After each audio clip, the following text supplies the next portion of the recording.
முதல் வாசகம். இந்நகரத்தில் எனக்குரிய மக்கள் பலர் இருக்கின்றனர். திருத்தூதர் பணிகள் நூலிலிருந்து வாசகம். 18:9-18 வரை. பவுல் கொரிந்து நகரில் இருந்தபோது இரவில் ஆண்டவர் பவுலுக்கு காட்சியில் தோன்றி, அஞ்சாதே, பேசிக்கொண்டே இரு, நிறுத்தாதே. ஏனெனில் நான் உன்னோடு இருக்கிறேன். எவரும் உனக்கு தீங்கிழைக்கப் போவதில்லை. இந்நகரத்தில் எனக்குரிய மக்கள் பலர் இருக்கின்றனர் என்று சொன்னார். அவர் அவர்களுக்கு 1 ஆண்டு 6 மாதம் இறைவார்த்தையை கற்பித்து அங்கேயே தங்கியிருந்தார்.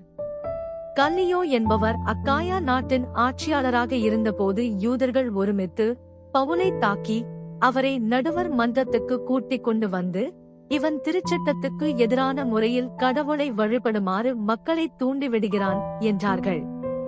பவுல் பேச வாயெடுத்த போது கல்லியோ அவர்களை நோக்கி, யூதர்களே, ஏதாவது குற்றமோ பழிபாவமோ இருக்குமாயின் நான் பொறுமையுடன் உங்கள் வழக்கை கேட்டிருப்பேன். ஆனால் இது சொற்களையும் பெயர்களையும் உங்கள் திருச்சட்டத்தையும் பற்றிய சிக்கலாயிருப்பதால் நீங்களே பார்த்துக் கொள்ளுங்கள். இதில் நடுவராயிருக்க நான் விரும்பவில்லை என்று கூறி அவர்களை நடுவர் மன்றத்திலிருந்து துரத்திவிட்டார். உடனே அவர்கள் அனைவரும் தொழுகை கூட தலைவரான சொஸ்தேனை பிடித்து நடுவர் மன்றத்துக்கு முன்பாக அழைத்தனர். ஆனால் கல்லியோ எதையும் பொருட்படுத்தவில்லை. பவுல் பல நாள்கள் கொரிந்துவில் உள்ள சகோதரர் சகோதரிகளிடம் தங்கியிருந்தார்.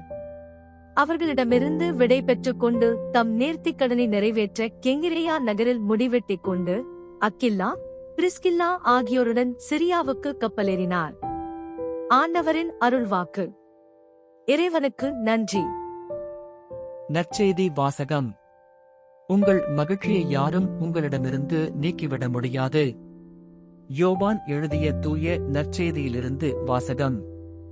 அக்காலத்தில் இயேசு தம் சீடரை நோக்கிக் கூறியது, உறுதியாக உங்களுக்குச் சொல்கிறேன், நீங்கள் அழுவீர்கள், புலம்புவீர்கள், அப்போது உலகம் மகிழும்.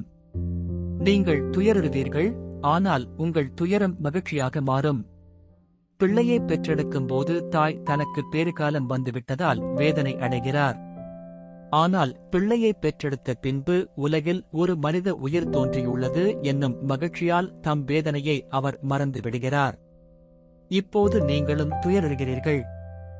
ஆனால் நான் உங்களை மீண்டும் காணும்போது உங்கள் உள்ளம் மகிழ்ச்சி அடையும்.